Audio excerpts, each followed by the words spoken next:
Hey there.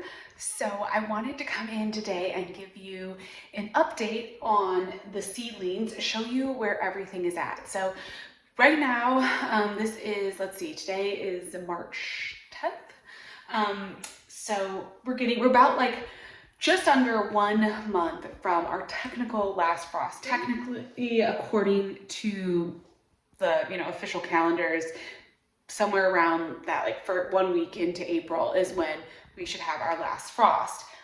Although I wanted to really take a good look at the seedlings because I went ahead and just looked at the extended forecast. This is like the time of year when I start really just kind of paying attention to the extended forecast and seeing what we're, what the weather's looking like. And technically, we don't have another frost. So tonight it's going to get to 32, and then all of the lows going forward from that are above freezing. Now, I know enough. I've done this long enough to know that that's not a sure thing, that even though it's showing that right now, maybe a week or so from now, we could end up it could switch, the temperatures could change. And we could be back to having like a frost or two. So I'm not planting anything out, and I still would need to harden off these seedlings anyways. It's going to be time pretty soon to get them out and getting used to being outside and real sunlight and everything. So we're not ready to plant anything out, but it's super encouraging to see that maybe this spring, after such a snowy, cold winter, it's encouraging to see that maybe this spring will actually be kind of warm and be early, and the seedlings are in a good spot. For 1 week out, or not 1 week, 1 month out from the last frost, I feel like we're doing pretty well. I've mostly had good germination. So this here, here's some shallots that I actually probably need to give these their first little haircut. We've got bishop's weed, some thyme that's growing beautifully, like that will be ready to be hardened off pretty soon here. We've got, I think this is parsley that I started. These are the artichokes. They're looking really good. Is this more bishop's flower? This might be more bishop's flower. What is this guy? Oh, lemon balm. That's cool. And then some of these I haven't had, like this is the sea holly. I'm going to wait because that one hasn't sprouted. What is this? There's a little tiny seedling in here. Ooh, I wrote on the side of these, baby blue. Oh, that's little eucalyptus. Oh, cute. Look at the little eucalyptus coming out. So pretty good germination. These are some black pearl peppers. As you can see, these peppers, like they are still really tiny. I wouldn't even if it was at our last frost, I wouldn't put these outside yet. They're not ready to even get started to be hardening off. They need to grow a little bit bigger, but stuff like this, it has a few true leaves. We could be getting closer to being able to plant it out. Our tomatoes are looking really good. We've got, as you can see, sun golds and Juliets and gold Marconi. That doesn't look like, okay, there's the gold Marconi pepper seedling. And then what is this next to it? A mystery seedling. And then these are a bunch of basil, which is really just starting to come up, really small still. So we're not ready to go out.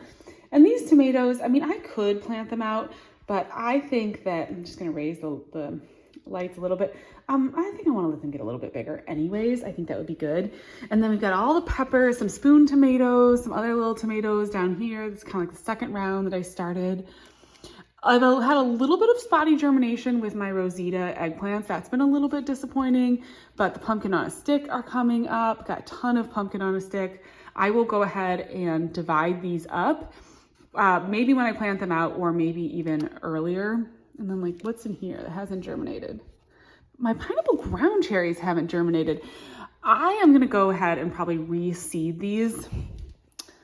Okay, maybe there's one sprouting there. I wanna have more ground cherries. I'm surprised that they haven't come up yet. Usually they sprout pretty quickly, so I might need to reseed that. But mostly I've had good germination. There's some peppers down here that are coming up. Of course, peppers are always a little bit slow. We've got the peppers. This is some foxglove.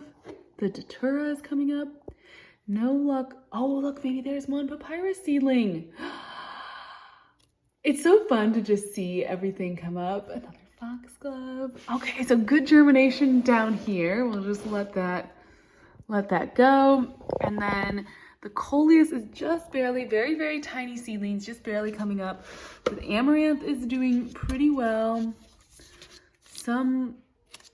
this tomato is not coming up. I might need to move this tray because I got these really big cups in this tray, and so I might need to go ahead and move it. And then a bunch of stuff in all these little cells, which like there's a bunch of coleus and everything. So all in all, doing really well. And I feel like this little seed setup has been working pretty well. I just have, like, I don't have fancy lights, as you can see.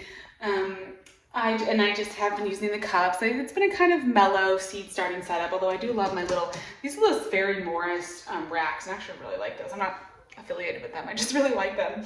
But actually, I like these kind of lights too. You can get them anywhere. I don't have a particular brand to recommend.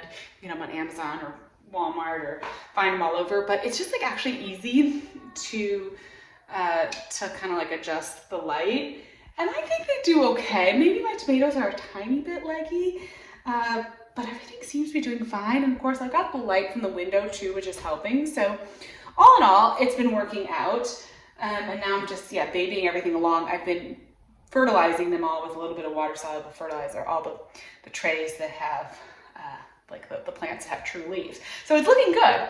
And that extended forecast is looking really, really great.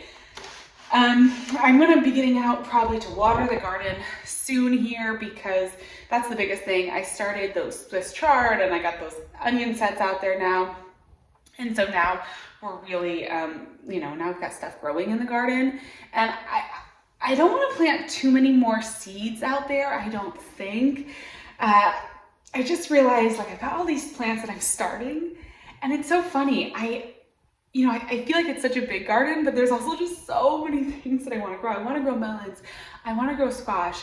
And so I decided to myself, you know what, no more cold weather crops. The Swiss chard is good because it kind of extends out through till the summer. So that's like good to go. But I'm like, I don't want to plant anything else out there because I want to make sure I have room for like the squashes and the melons and maybe some pumpkins. I might kind of try to do a pumpkin patch in a different area, but anyways, I was like, I'm done. I think I'm done seeding out there. I might do a few containers, but I think I'm gonna be done seeding out in the garden until we get all these plants planted, and then we'll see what we're doing as far as space. And plus, spring comes quick around here. Here in Virginia, zone 7A, once the spring hits, it really hits. And then it gets hot fast. And so, there's no point to plant any more cold weather things. And I pulled all the seeds that I want to like direct sow. And I have bags and bags of seeds that I want to direct sow. I mean, there's no way I have room for all of those. So, I'm gonna have to make edits anyways. But yeah, this week is gonna be a big focus on keeping the seedlings happy, and then watering the garden. So I will go out, probably check back in with you next time I'm out watering the garden.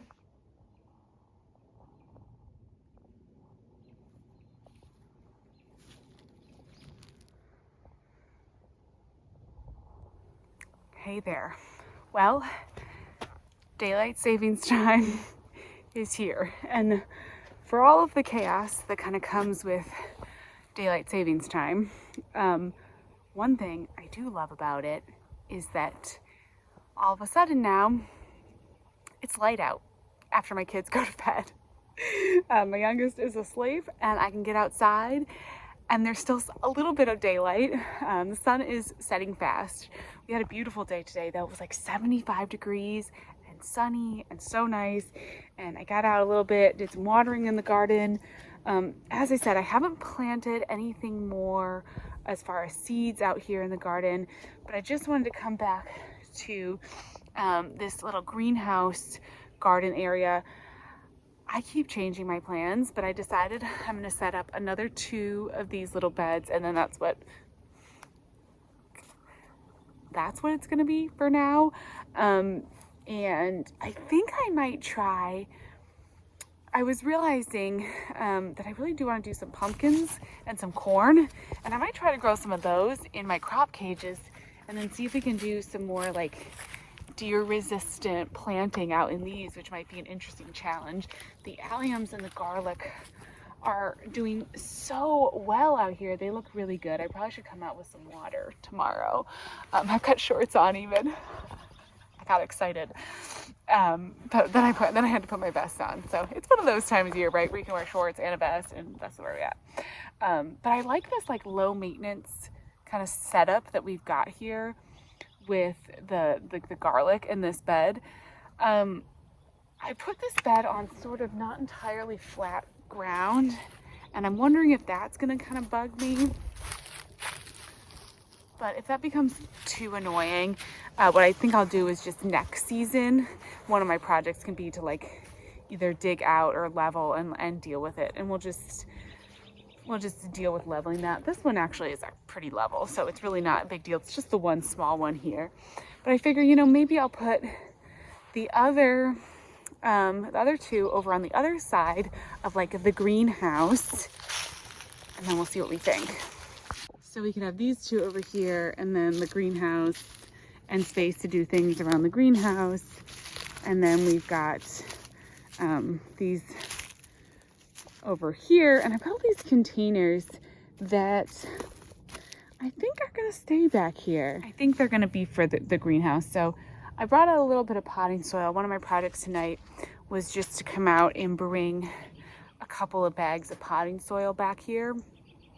Or actually 1 bag of potting soil and 1 bag of raised bed mix. So raised bed mix for the raised bed, and then some potting soil to fill up these containers, just so we can kind of see where we're at filling them up. And now it's coming together. It's all coming together really well. The moon is out. See it behind the trees. It's just like, it's so pretty, and it's such, how refreshing is it to just be able to get outside in the evening? I feel like that's every week we're sort of accomplishing something new in the garden, I feel like. So last week it was getting water out to the kitchen garden, and now we've got daylight savings time, we've got light in the evening, so that's going to open up a world of gardening possibilities. Gardening with kids is tricky. It's, you know, it's fun, and it's so cool to see the garden through their eyes and to share it, but it's also tricky because they want to get in and they want to help, and some things they can help with and some things they can't. And this sort of time in the evening is one of my big times that I can get out and really like do some garden tasks. And it's also, because it's so hot here in Virginia in the summer, it's also a more pleasant time to garden. It really gets like too hot in the midday sun to even want to be out and be gardening. So I like to be able, you know, to get out in the evening and start doing some projects. And I didn't even line up enough for myself to do this afternoon, because I didn't even fully realize that, yeah, this is, you know, we're in this time. One thing I think I might do, the winter sowing is drying out. And so if I have any hope, and they may already, the seedlings I may already have lost the seeds if they got too warm and they started sprouting at all. But this week is really the first week that the temperatures are going to be warm at night. So this is like the first real sprouting week. I think what I may do is go ahead and move these winter sowing containers up toward the kitchen garden, because the kitchen garden is where I have the hose, and it's just so much easier to water, and I'm also watering that a bit more regularly. This garlic and the alliums out here kind of have to be a little bit tough, which, given that they're perennial, well, I guess the garlic isn't perennial, but given that they're bulbs and they have a little bit of their own energy and everything in the bulb, they're just a little bit tougher than like a seedling, and so they can handle some of the neglect that they're going to get from being out here. But I'm going to go ahead and move the winter sowing just up toward the big garden. If you do winter sowing in the milk jugs, oftentimes you don't really have to water them, and you can even see, even on these containers, there is some condensation, and that's how the winter sowing is supposed to work. And with the milk jugs, usually it will work to where you barely need to water them, but if you get really dry in your climate, then you might have to water them. And like for me with these, the containers are too wide, maybe these holes are too big, and it's getting dry. It looks dry in there, so dry enough that if the seeds had started to sprout, they probably are not alive anymore. But money plant, oh yeah, these are the sweet peas. Okay, we're gonna give them a shot. And now the sun just went behind the horizon, so now it's gonna really start getting dark. So I'm just gonna collect the winter sowing. I'm gonna take it back up to the house with me. That will be a good a good thing to do, and I'm just gonna check on the garden and kind of get used to thinking about what projects I want to try to tackle in the evenings that are now available. So awesome. All right, well, thanks for hanging out this week. I will check back in next week. I'm excited to hopefully do some container gardening next week. I have more of my containers set up on the patio, and so I think it's time to start doing some spring containers. I feel like we're at that time, so that's coming up next week.